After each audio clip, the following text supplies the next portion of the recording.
been asked to introduce your speaker today. He's Special Agent for the FBI, Jay Burney. However, in our house, we just call him just Jay. We've known Jay since he was 12 years old. He and our younger son are really good friends and have been for many years. I won't tell you how old they are, but it's a lot of years.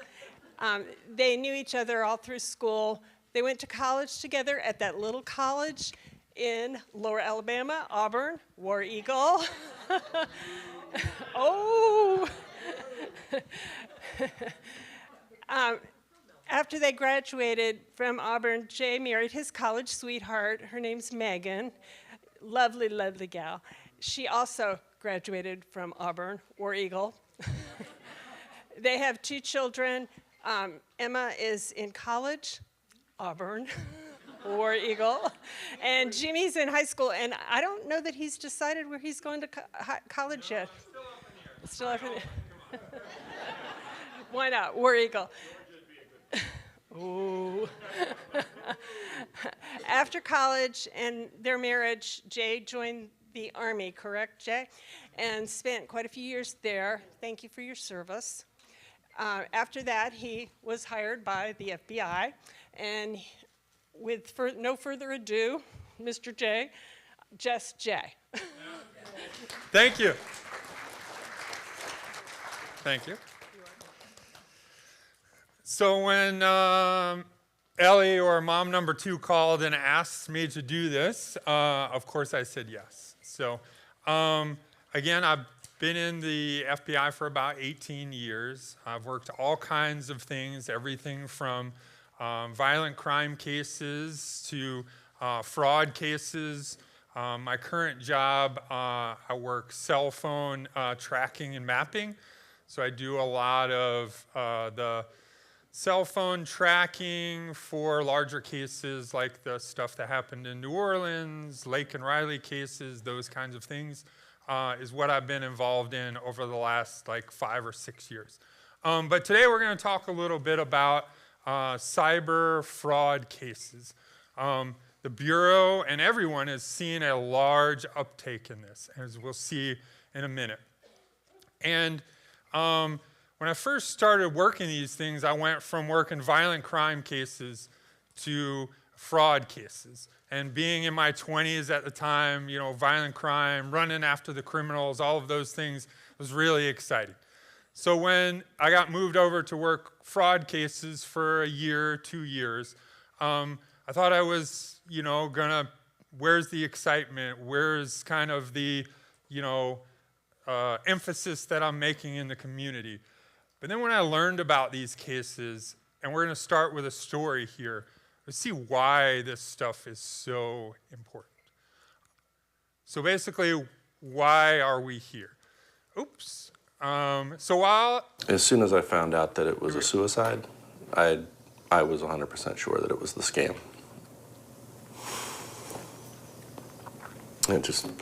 It crushed him.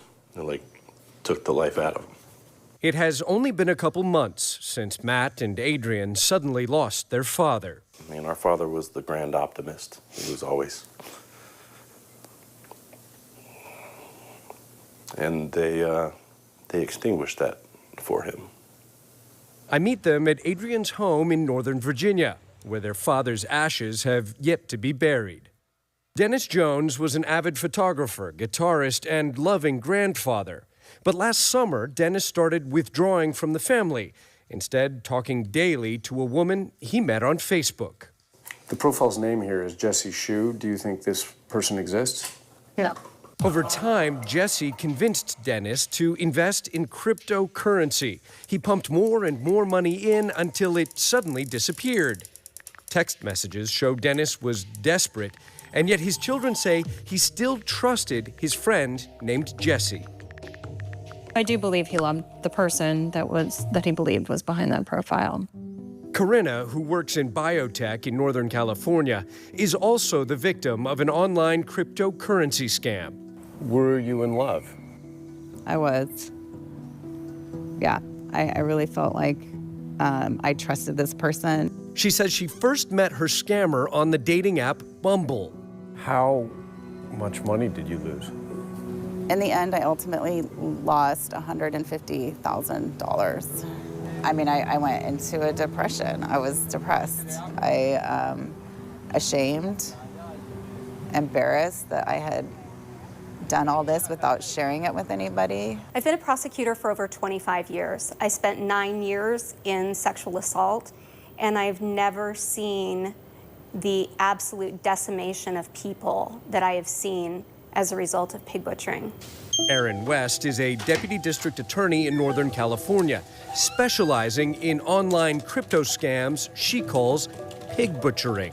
We've got over $5 billion in losses. In 2023. In 2023, and that's up 38% from last year. And when crime is growing at 38%, that's something you better keep your eyes on. Using fake social media profiles, scammers spend months gaining the confidence of their victims before convincing them to invest in cryptocurrency through fake websites.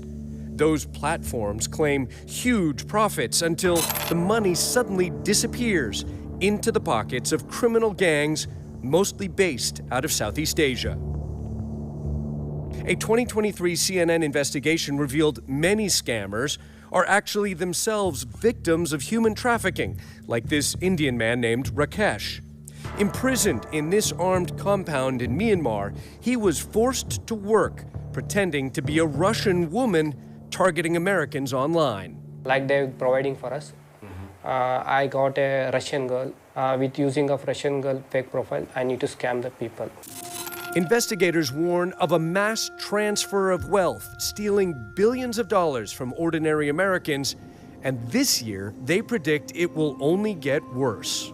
Many of these perpetrators are beyond my reach, and in order to establish deterrence, we need to prosecute some individuals who are running these operations in Southeast Asia. U.S. law enforcement say they have yet to arrest a single scammer, though the U.S. Secret Service has had better luck in recouping some of the lost money. We've been able to claw back, millions, but it's still a small percentage compared to how much is going overseas. Which is billions. Which is billions. The scammers flood social media sites to ensnare victims. Tech companies like Meta, Match Group, and Coinbase say they're trying to spread awareness about the threat, but Deputy District Attorney Erin West says that's not enough. An enemy has declared war on the rest of the world without really telling any of us that we are at war, and we are not fighting back. Corinna says she spent hours every day exchanging romantic texts with the person she thought she loved. It's heartbreaking for me to see the state that I was in. By the time she realized she'd been defrauded, Corinna says she took out high-interest loans, borrowed money from loved ones, and had to move back in with her mother. What is the timeline like for repaying your debts right now? Probably 10 years. After Dennis Jones took his own life, his adult children were left piecing together what happened by looking through his Facebook messages. He's saying these are basically evil people. I did not know that such people existed. And he ends it with the ultimate pain here is that I've betrayed my family's trust. This is unbearable. In early March, Matt, Adrian, and their sister Laura planned to have a meeting to help out their father. The plan was for him to move in with Adrian here in Virginia. Unfortunately, the day that we were supposed to have the meeting is the day that we found out he died. He died embarrassed, ashamed, financially devastated and heartbroken. And if sharing our story helps somebody else or another family, then it's worth it. So this is real. And this happens in communities everywhere across the United States. Everywhere. I just Googled this morning on this topic, and over the last year, there was at least a dozen news articles about what they're calling as pig butchering, which we'll talk about in a minute. So how rampant is it? These are the losses and complaints over the last year. So we just have statistics up until January of 2024. We do them by year. So this is the latest and greatest we have from 2023. So if we look at it, I guess my pointer doesn't work there. But in 2023, $12.5 billion in losses from just ordinary people sending money from various different types of scams. Average complaints to the FBI every day in 2023, 2,400. This is a huge and growing, as you heard, 30% increase from the year before. Our complaint center has been open since 2010 and over 8 million complaints since 2010. And every year it just snowballs and gets bigger and bigger. So the best way to fight this, because a lot of this occurs from overseas, as you guys heard in the little story, right? They're in Myanmar, they're in Thailand, they're in other places that the FBI in the United States doesn't have jurisdiction to just go over there and grab these people. So the best way to stop it is doing what we're doing today, and that's to talk about it and to openly talk about it.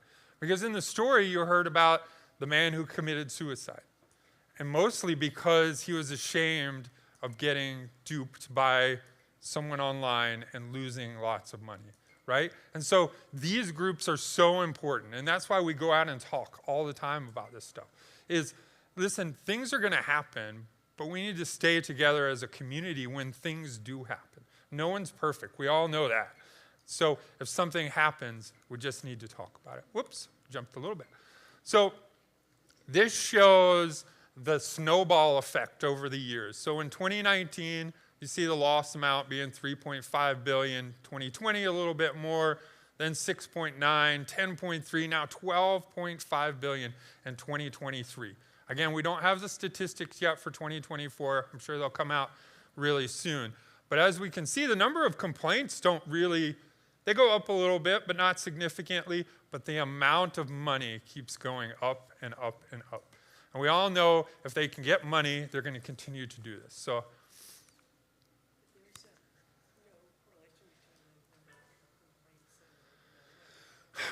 no, we'll talk a little bit about that, but not really. I mean, they're going to take as much as they can. So as long as they have you on the hook, or as long as they have the story continue to go, they're going to keep asking for 5,000, 10,000, 50,000, whatever the amounts are. So here are the 2023 ages and amounts of money that we lost. Look where the largest one of them is.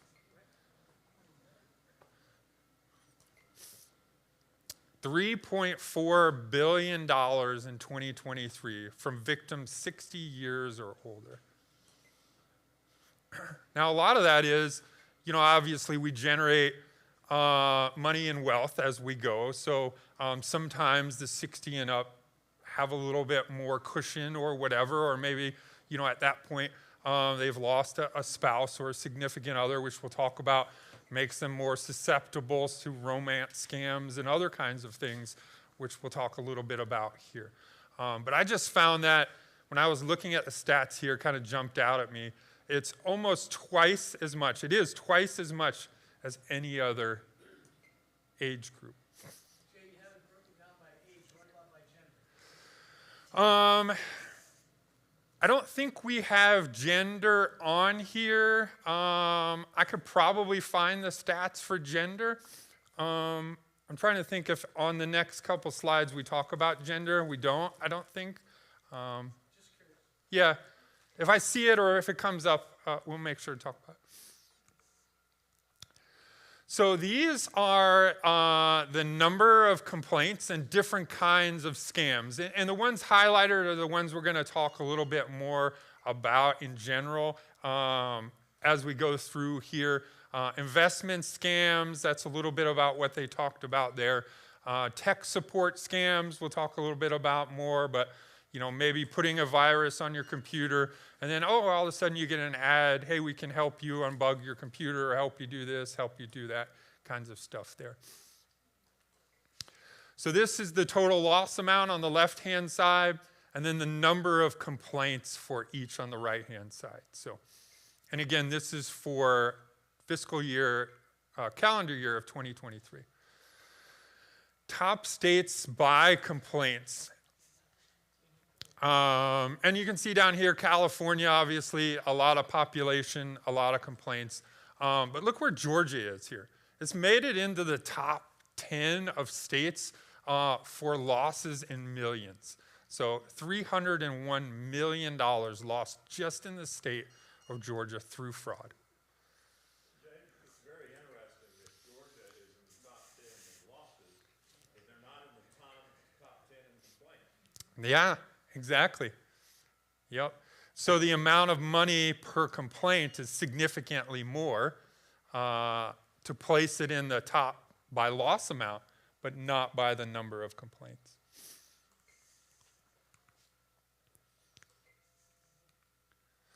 Oop.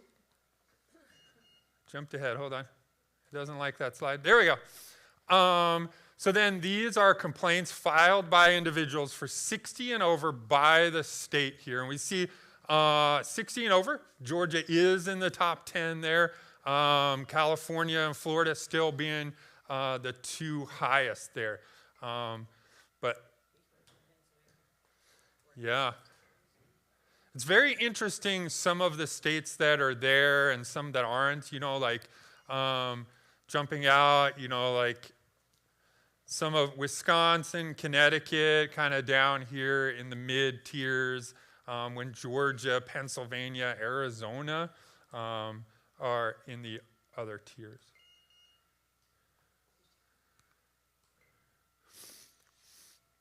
So this is just the state of Georgia for 2023. And we see the different total amounts listed on here. And then on the right-hand side are the victims by age group and how many they have. And again, the thing that kind of jumps out to me here is when you look at the victims by the age group, you know, obviously in your 20s and 30s, 8 million, 21 million, 42 million here, but then 60 and over, $92 million, just from the state of Georgia.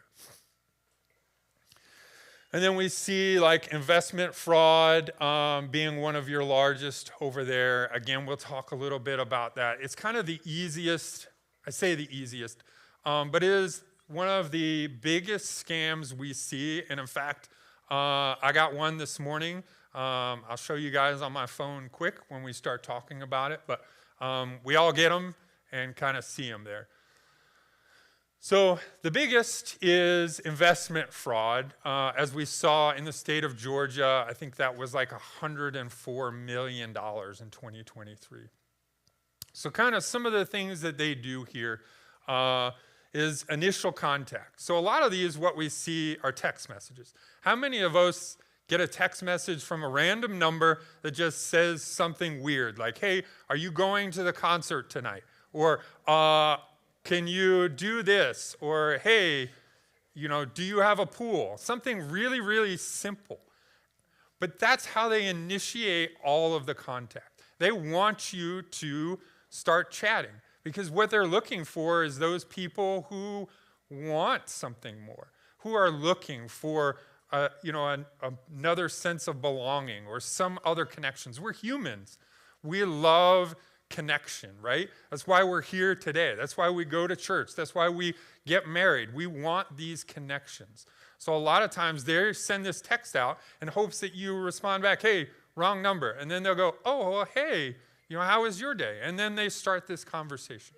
And as long as they can start that conversation, now they're slowly reeling in people to the fraud. Again, in the video, they talked about how sometimes these can be months in the making before they even ask you for a single dollar, right? So at that point, we're like, oh, hey, you know, like we've exchanged pictures, probably not their real pictures. They do a lot of other things, obviously the trust building and all that other kind of stuff before they say either, hey, you know, as blatant as, hey, I'm moving and I need money to go from one spot to the other, or come to Georgia to visit you.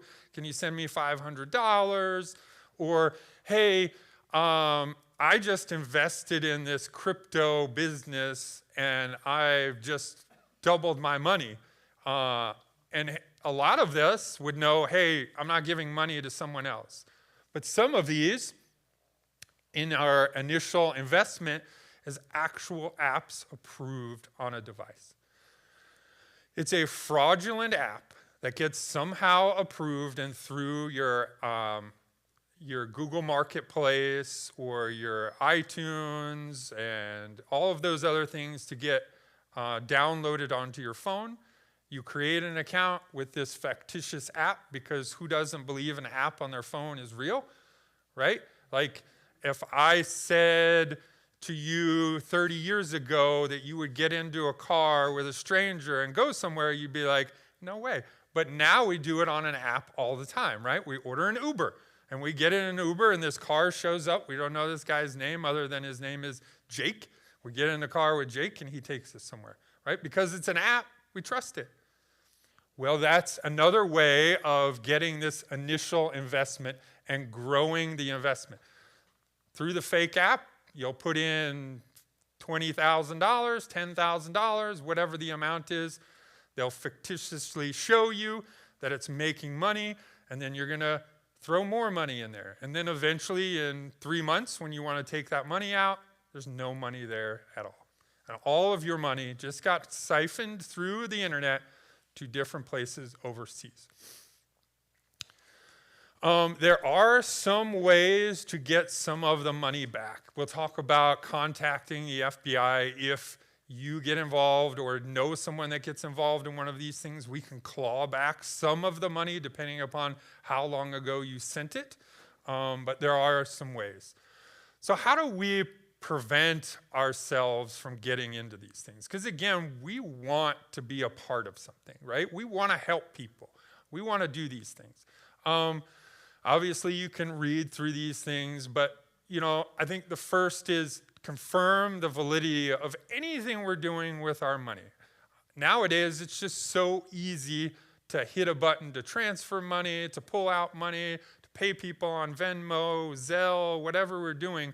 All of our money is being transported electronically. So we're in the mindset of doing that.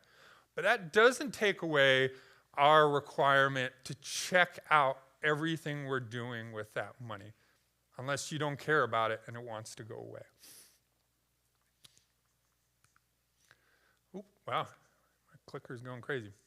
Okay, tech support scams. This is another really big one that we saw. Obviously, there's a couple different ways. The biggest one is they call you, send you a message on Facebook, on any of these other apps as a technical support person, saying, hey, is your computer running slow? All of these other things. Whose computer isn't running slow, right? Every time you want it to run fast, it runs slow. So whether it actually has a virus on it or not, we sometimes think it's running slow. So then they pretend to be a technical support person. Hey, give me your IP address. Let me log into doing this. And then they get inside your computer and they have access to all of those things. Because again, how many on here of us do online banking? It's so easy right now. Like if you don't do online banking, I'd be really shocked. Good for you if you don't, but and then they have access to all of your stuff on there. If you do online banking on your computer, now they have the passwords, they have your banking account information, they can log in and do all of those other things. As you can see the steps through there, financial institution imposter, then imposter, and then even a US government imposter. How many text messages have anybody gotten saying, USPS, you have a postal package that you haven't? I think I've gotten like 5 of those in the last 2 weeks. They even stopped trying to hide it because mine show like plus, 43 in front of the phone number, right? If you look up what that is, it shows it's coming from Puerto Rico. That plus 43 is a country code. A country code is the country code for Puerto Rico. So they're not even trying to hide it. They just want you to click on that link. That link then will start continuing to reel you in or put something on your device that will then send information to them. That's another huge one that we are getting. So again, here's some prevention steps. The biggest one, and I have to tell my parents this all the time because they just love to click, is don't click on things you didn't purposely go to. If something just pops up, my mom might be playing a game or looking at news or something pops up. She just wants it to go away, so she just clicks on it. And then we have to go redo her computer every couple months. But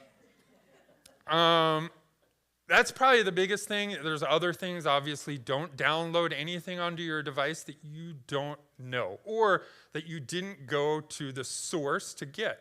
If you need a Microsoft product, go to Microsoft and download it from there. Don't just Google, where can I download whatever software X is. There's going to be a lot of things that come up that could direct you to a malicious site that could put something on your stuff there. I work for the government. I'll tell you, we never ask you for money. Feel free to give me money anytime you want, but we will never ask you for money. That includes the Postal Service. We don't take warrants out and, if you don't pay so much money, we're going to come arrest you. That's just not how it works. If we need to talk to you, we'll either call you on the phone or show up at your house. We never send you text messages, emails, or any of those other things. Obviously, we grew up in the world of don't disclose your home address and other kinds of things like that. I don't think our generation is too bad on that one. Confidence and romance scams, a huge increase in these, and this is a huge thing within the older community. Again, a lot of times someone's lost a significant other and is now, on Facebook and other things like that, and someone comes in, starts showing you attention and, saying nice things to you and all of these other things, and it slowly starts to reel things in. Again, here's some steps to look at, but the biggest thing is we have a community. Use that community. Talk to people within this group, within your church, within your family.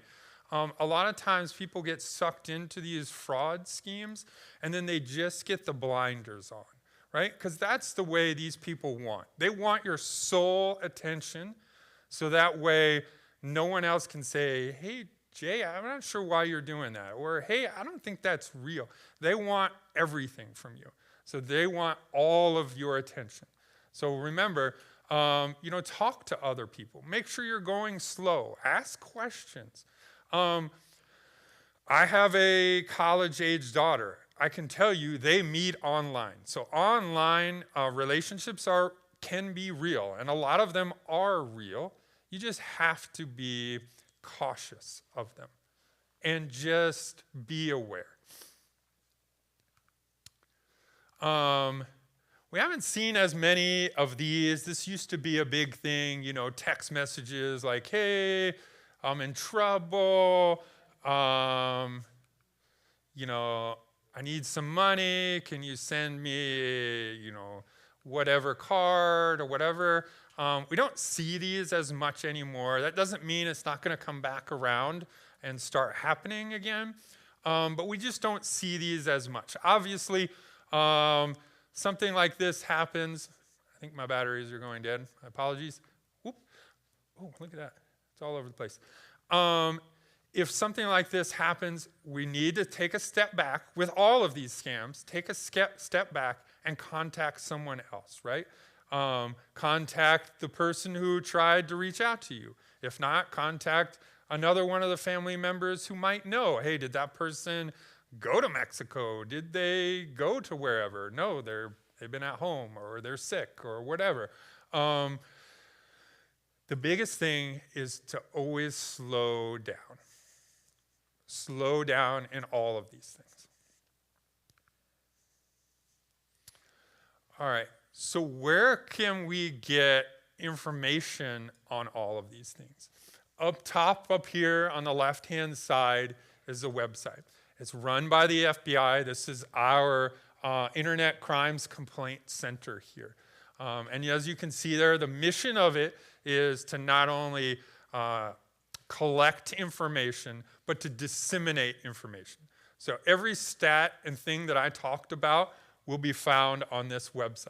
Again, it's up there, .gov, ic3.gov is the website. Whoops, sorry. This is what it looks like, and there's a lot of good information on there. In the top up here where it says consumer alerts, it might have changed the name because we just revamped stuff in the end of 2024, but it says something about consumer alerts or other things. In there, you'll find all the stats. You'll find different brochures on different kinds of fraud scams. You can also file a complaint. This is huge. If you go file a complaint with us, it will ask you for some information. Hey, what was it cryptocurrency? Was there a phone number that you texted? Was it a Facebook account that you had a conversation with? And all of that information goes together so that way we can use it to try and piece together, hey, Jay got involved in a scam and Ellie, they have some similar information. We can put those things together to kind of help us do that. We also use this website and show the volume with different countries to try and get their help, like in Myanmar, to take some of these things down. Obviously, we don't have jurisdiction to go kick in doors in Myanmar, but we do have relationships that could help or develop some of that. Another really good one is the Elder Justice Initiative, which you'll also find on our ic3.gov website. There's also a phone number listed there. This in particular deals with 60 and older types of fraud. This is another really good way to get involved and help fight it. I'm not a long speaker, as Ellie knows. So that's about all I have. Whatever questions you have, we can kind of start going through some of that. Yeah. I have read information that says when you get a phone call and they say, is this so-and-so, don't answer yes. Because if they get your voice on yes, that can be used in other places. Yeah, I mean,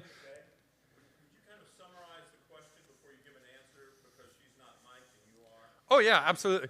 Yeah, so she just asked, hey, if you get a phone call and they say, hey, is this so-and-so? And you respond either yes or no, be cautious about saying the word yes, because the word yes could be recorded and then used in other kinds of things. I would say there's all kinds of precautions that should be taken. With AI right now, and what can and can't be done is insane. So I think that's a really good point. I just hang up on them. I don't even say anything anymore. If I do answer the phone, most of the time I don't even answer the phone if it doesn't show up in my, in my contact list. Hey, they'll leave a message, and then I'll go back and I'll call them back, right? That's kind of the way that I deal with it. My parents do have a landline still, which is crazy. Yeah. And they don't have caller ID, so they answer all these things and hang up on people. But yeah, pretty crazy. I've heard a lot of stories from my neurologists and others about people who have, a condition like Alzheimer's and they lose every single thing they own and they commit suicide. No one can get to these people. Is it the same? They just fall in love and the person, kind of think of the person wouldn't be that verbal, at a certain stage, but do you have any experience with that? I don't. So the question was, relatives with Alzheimer's or other severe conditions, how are they targeting them? How are they getting to them if they're not very verbal or, can't, remember a lot of those things and have lucid conversations?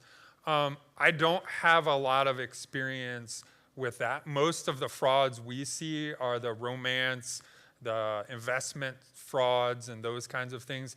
Because unfortunately, we showed how much of this there is, right? There's a lot of it. Well, there's only a finite number of investigators and attorneys that can prosecute this.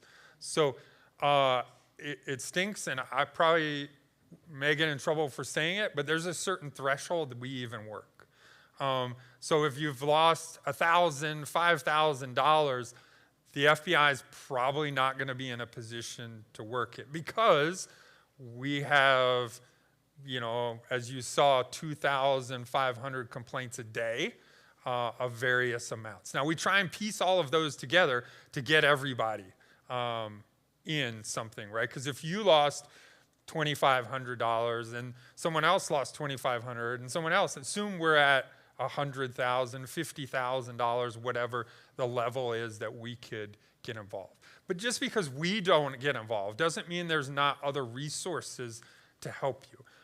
Local law enforcement has gotten really good at this. They've gotten good at it because there's just so much of it. So there are a lot of good resources, either with the local police department or the local sheriff's office, that could help with at least getting started on some of these if the loss amount isn't, unfortunately, what the Bureau would say would be significant, right? I would still go to IC3.gov, no matter what your loss amount is, and file a complaint. And then someone from our office, from the Atlanta office, will follow up and kind of see what we could or can't do. If you got a phone number, that's where I come into play. I do a lot of work with phone numbers. If it's, Facebook or other things, maybe that's how we can attack it. So there's different ways to kind of hit those problems. My father-in-law had the scam, the prepay taxes and so forth. We weren't aware of that. And when he got a $2,500 money order to send to the Philippines, his caregiver called me. She would take his mail to the mailbox, put them on top of the refrigerator, and I would get them. On the weekend, when she wasn't working, I would go by and take them out of the mailbox. I probably shouldn't tell you that. Good for you.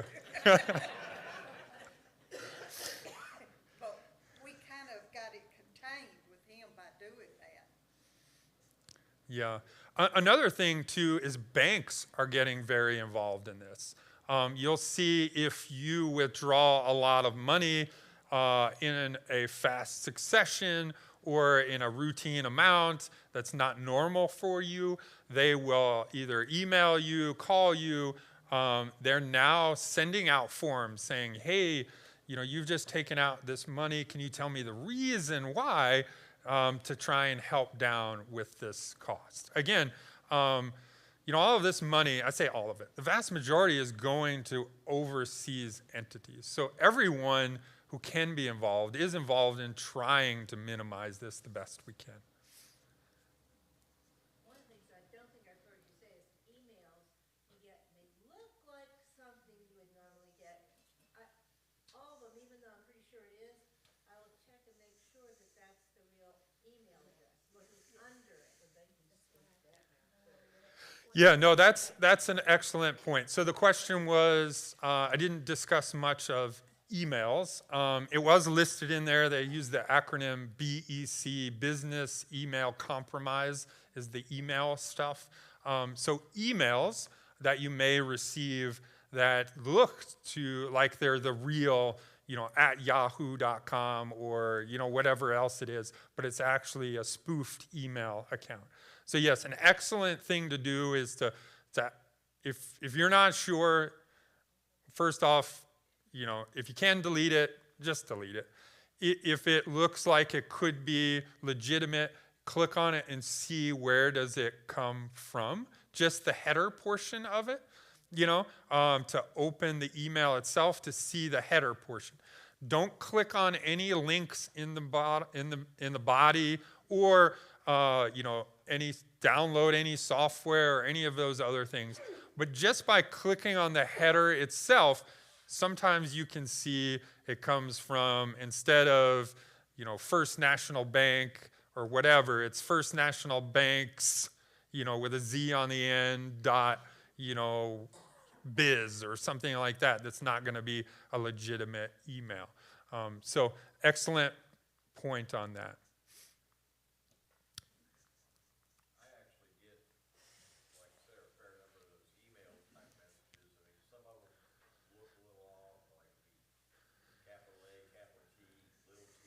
Yeah.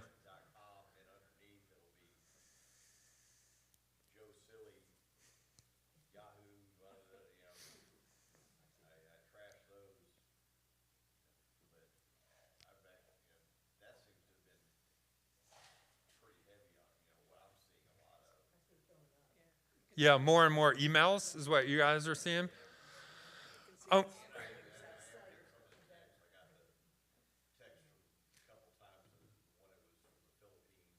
Yeah. What's funny is when you talk to different generations, it's different, right? Like my kids, oldest kid's 20. If she checks her email like once a week, that's a lot. So they don't target them through that, right? Through them, everything is apps and hardly even text messages, because they don't even text, right? They send instant messages and do all of those other things. When every generation has the technology that we grew up on, is how they target us. So yeah, we'll see a lot of emails. I have just my kind of personal email that I use to sign up with, whatever, hey, you bought this product, give me your email. Is kind of a junk email that I send everything to that I don't really care about. Yeah, and there's probably, 500,000 unread messages in there. None of which probably are meaningful. So. I have been doing an activity now becomes an everyday chore that I never did more. I go back a year ago, and that is delete and report spam. I get these emails from who knows who.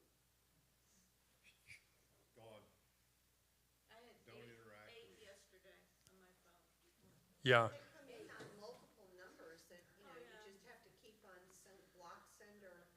They change their number. They change it every time. They change the number every time. Yeah, and that part of, so the question again was, receiving either these text messages or emails in abundance and therefore having to delete all of them. Yeah, from unknown sources. They're all very happy. They want to help you. Yeah, they'd love to help you. You can set your spam heavy to get rid of all that before it comes to your mailbox. But if you leave it on the middle or the light portion, you're going to get them all. So I might miss something that I'm really looking for, but I can go in spam and see if it's there. Yeah, the way I kind of feel about that is if somebody really needs to tell me something and I missed it the first time, they'll probably tell me again. The first time is probably not, something I'm gonna miss. Could some of this be because, when you sign up for something, you create an account, a legitimate account, and you put your email address in there, and then these companies sell those email lists, and anybody can get them. And I was curious about that too, because right away after my husband passed away, I kept getting all these friend requests on Facebook. Evidently they knew I was a widow, and it's just these people from, delete. And I went in, I keep my Facebook page so I can keep in touch with family that I don't normally get to see pictures of. So I wiped out everything personal in there. My name's on there, and that's it. But I actually had to have my daughter help me do couldn't figure out where to go. She goes, "Oh, Mom, that's so easy." Yeah, Done. yeah. I don't get them anymore. But is that something they sell on the store too?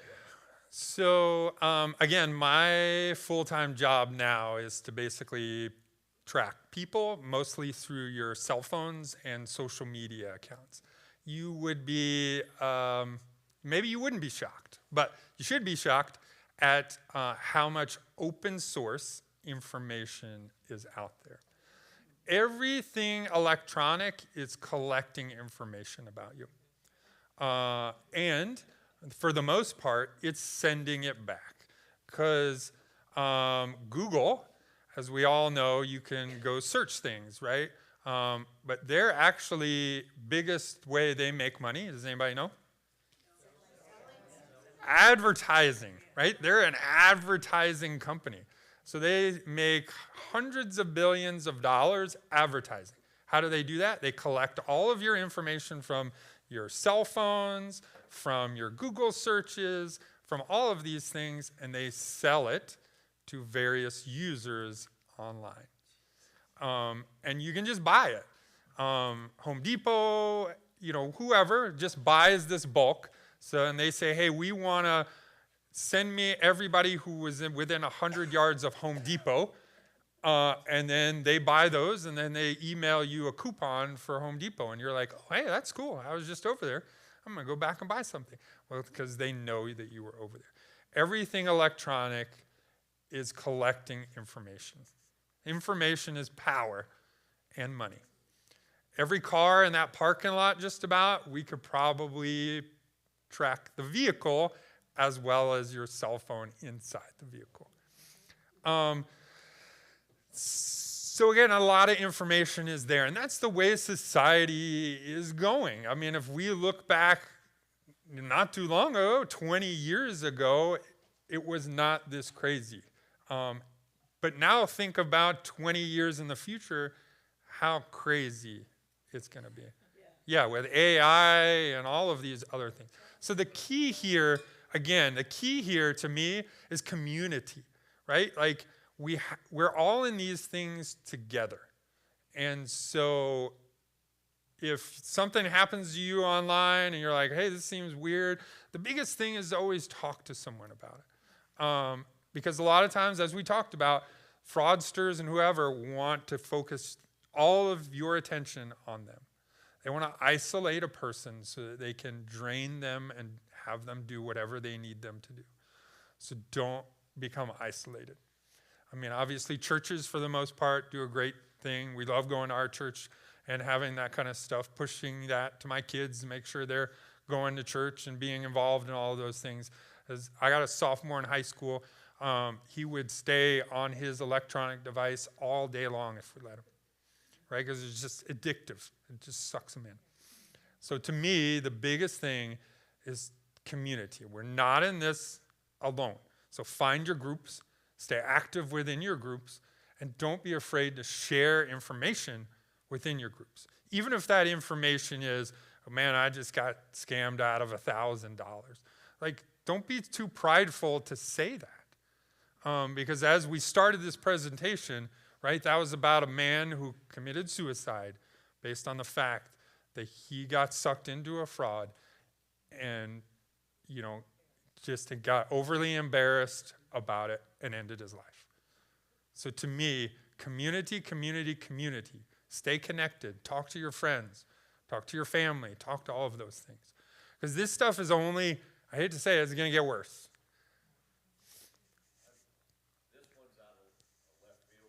I love those.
Yeah, made up a number, and that number just happened to be your number.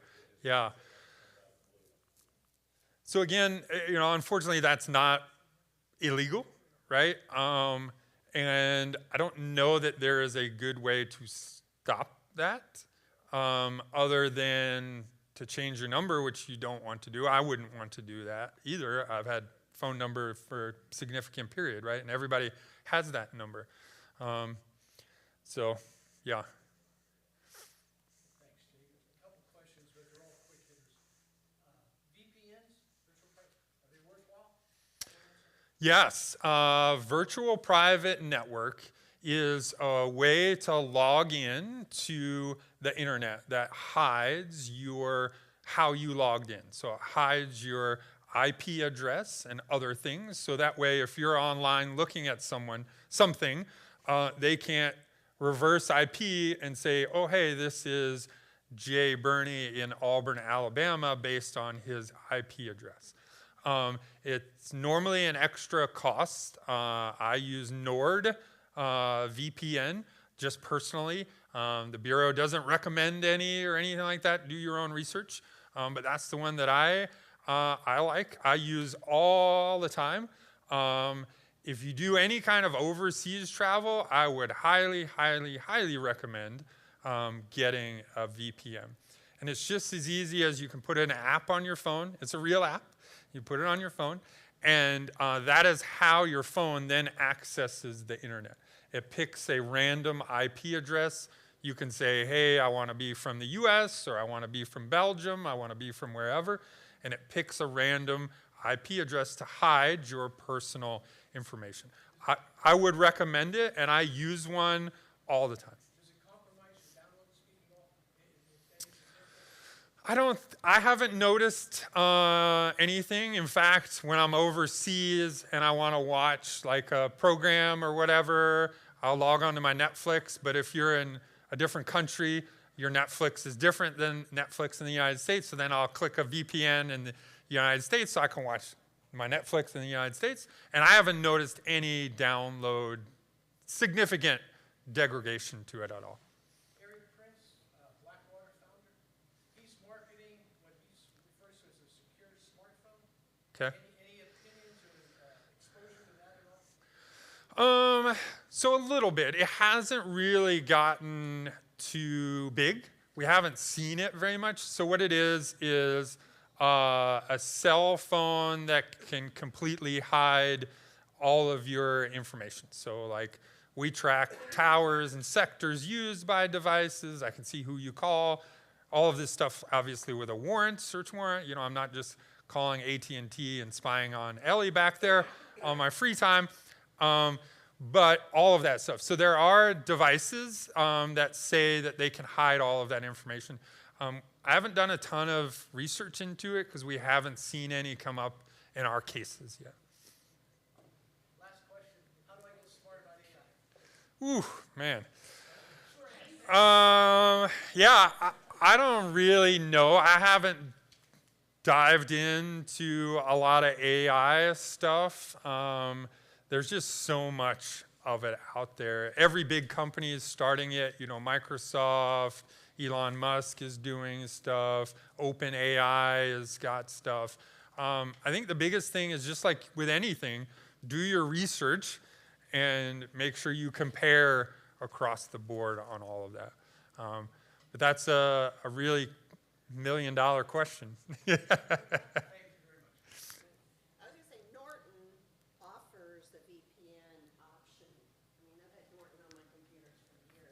Yep. You have to pay extra for it, but it is something they do offer. And I found it slowed things down. But It did for you? yeah. So I use Nord, N-O-R-D is the one that I like to use. Oh, yeah. I'm sure because it's all sponsored links.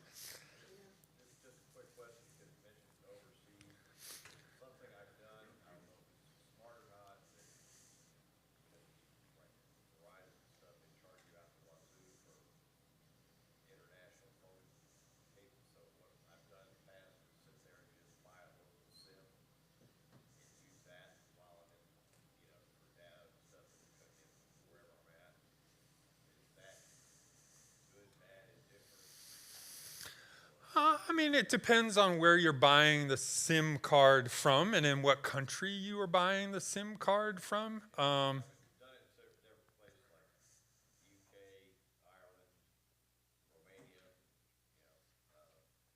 Romania, I might question a little bit. It really depends on the SIM that you put in. And now the new phones, you can't even put in a new SIM, right? Because they have the electronic SIMs inside of them. My parents travel all the time. They're big cruise folks. So we went with WhatsApp for them and just put them on the internet. So if they're on their cruise, they get free Wi-Fi. I just tell them, hey, download WhatsApp, and you can place phone calls over the internet with a WhatsApp phone number. So Signal's another good one. I really like Signal. We use that for work because it's very secure. So that's another really good one to use off of that. So there's a lot of these. Obviously, I would do your research, and I can't recommend anything in particular. I can tell you what I use, but I would do your own research on those.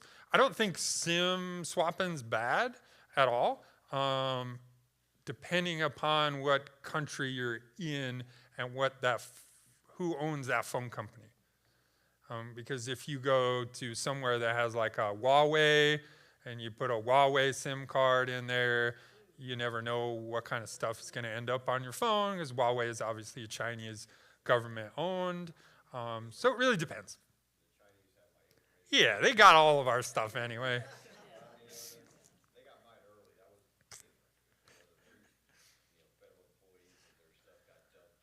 Oh, yeah.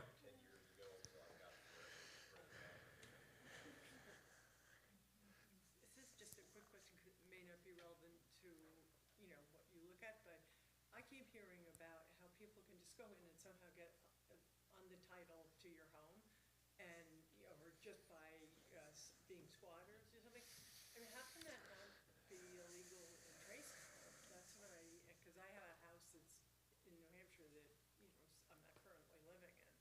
Yeah. And we haven't sold it yet, so it really scares me. Yeah, so the question obviously is about title fraud and squatters. The squatter portion's up to the states and what their state laws are for renters or squatters. Some states have more liberal, some are more conservative rules on either of those things. Title fraud is a federal violation. I've never worked it. It is. So it would be considered under like mortgage fraud or wire fraud or any of those. So title fraud would be worked under wire fraud, which is a federal violation. So it would be worked by the FBI. How they could get it, I'm not sure. Again, I've never worked it, so I don't really have a ton of firsthand knowledge on it.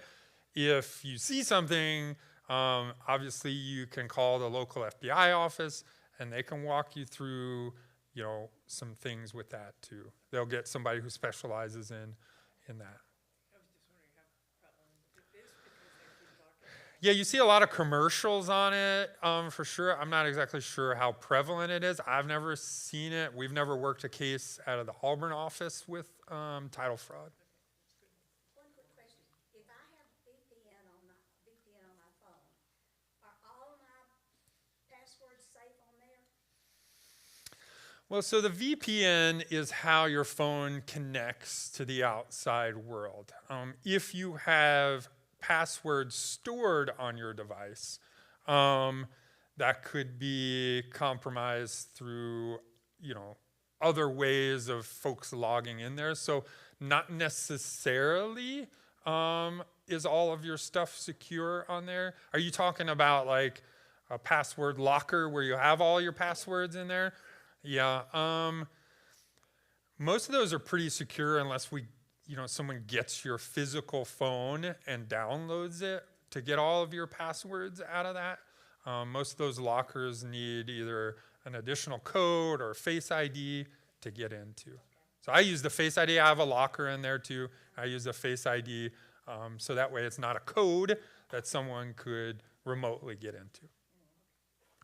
I want to come back to this real estate situation. We actually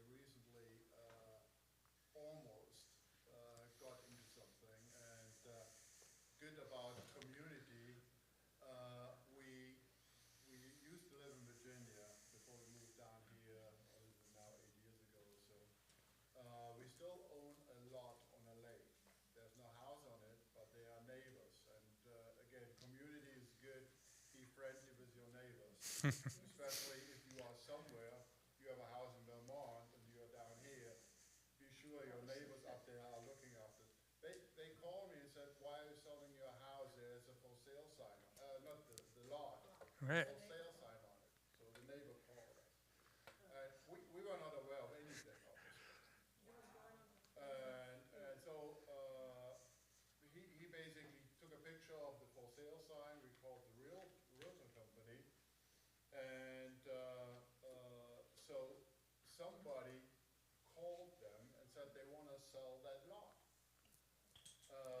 And it was going on for 3 months. The person never showed up physically on site. Realtor company is still going on with everything. They get some papers signed and all of that. They listed, actually before listing, they said, we need to take some pictures. Can you give us the key that we can go to, we have a boathouse there, so a dock where we park our boat in there.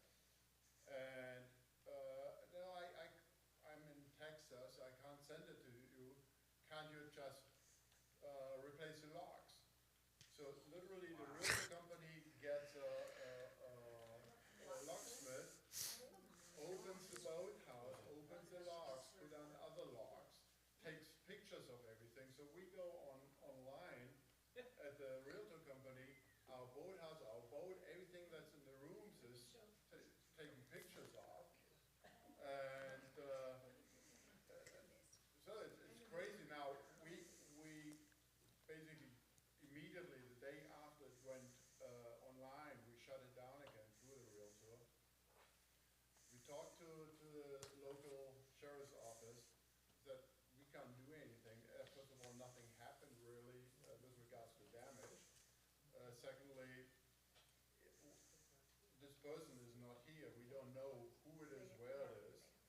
And so I was also told by the sheriff to go on this IC3. Would they do anything if no damage was really done? So initially, probably not. So when you file a complaint, you'll put in all the information, maybe phone numbers or how the real estate company contacted the other individual. That information's all data-based. And then, so if someone else has a case and they said, oh, hey, they used the same phone number or email address, then they start connecting things together, and that's how cases are then put together. So initially, because there's no loss, I can almost guarantee the Bureau probably would say, good, but that we probably aren't going to be able to do much because what federal violation is there? Maybe identity fraud, maybe, but I think there has to be a loss in identity fraud now too. Yeah, they posted in our name, so they signed documents with our names. Wow, man. Yeah. It's easy. You go Fayette County on the tax side, and you know who owns the house and how much they Yeah, you can go online for that. You don't even need to go over there. You can just click online. You can see their names and. Yeah. Crazy. Thank you. Hey, thank you, sir. We want to thank Jay for being here and being so helpful, and Ellie, who intervened and suggested it. Two things I want to make certain we understand, particularly given the age group here, and you were right up front in your presentation. I was alarmed by the amount of money taken, but the low rate of reports. Yeah. In Georgia. And it was an astounding. So one of the things that happens in retirement communities in particular is shame or embarrassment. For a couple reasons. Number one, you feel that you're old enough, you shouldn't fall prey to that. Should know better, exactly. And then I hear it from time to time, I can't believe I'm so stupid. Well, you're not stupid. You just weren't as careful as you possibly should have been. And so please report it. There have been a number of instances in my last 5 years in my priesthood where I've helped people who have gone to the local law enforcement and have been able to get some things resolved quickly. Don't think that people won't follow up. I guess that's the other thing is we have a tendency, well, no one's going to do anything about it anyway. They will. So take the initiative to report it. Report it to a friend. Report it to somebody that you know that could help you and guide you and lead you. Call your local law enforcement or the website up there. So if you would, please. But do not be complacent and do not be embarrassed. And the reason we're doing this is so that you'll know that there are people out there that want to take advantage of people, regardless of who they are. Don't let them. Can we have the number once again, where to report? The website? Yeah. Yep. I mean, by reporting it, particularly on the IC3, even if the FBI doesn't get involved, it's data. It's data. Correct. And Yeah. if there are other people getting affected by the same thing, it eventually is all going to come together. And it could be your piece that helps the rest of the thing open up. You have somewhere else to go. Can you hang around for a few I can, yes, sir. Okay, so we're going to end at 4 o'clock. Jay is going to hang around if you have individual questions. He has a limited amount of time, but he's going to be available to you if you'd like to ask him questions. We thank you so much for being here, and please avail yourself of the calendar. Lord be with you. Let us pray. Gracious and Heavenly Father, we thank you for those who protect us, such as Jay and the organizations that he represents. We ask that you watch over them, to guide them, give them wisdom and knowledge. And we ask that you give us a sense of self-protection, of being willing to be assertive for ourselves, that we might watch out, make us vigilant. And Lord, may your Holy Spirit be with us and guide us and protect us. For we ask these things in your precious and holy name. Thank you. Thank you very much, guys. Thank you. You got a business card? I do, up there, sir. How about if I trade business cards with you? Oh, excellent. I might have one left in my wallet. Let's see. See if I reloaded. I may not.